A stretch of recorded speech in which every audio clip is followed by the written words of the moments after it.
Okay guys, talking about our boat here, we used 2 sheets of 4x8 sheets of cardboard, and you can get these at any local hardware store or shipping company.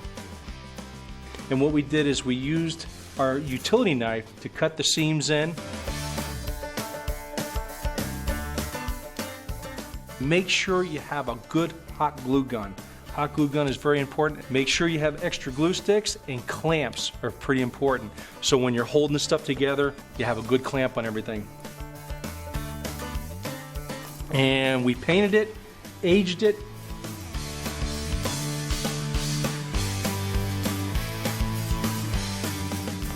Okay, for the boat, of course, why I'm sitting here, can't be sitting on cardboard, so we made a seat.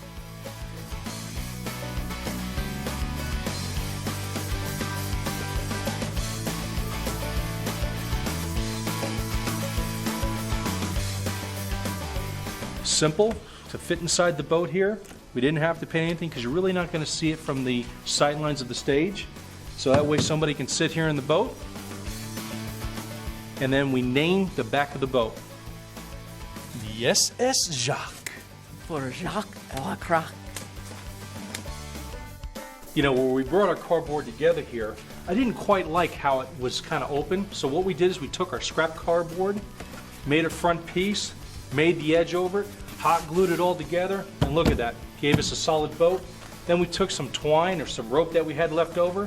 What we did is just punched a hole through, tied a knot, pulled it up through, and made sure it was tied to our pylon. And there you got the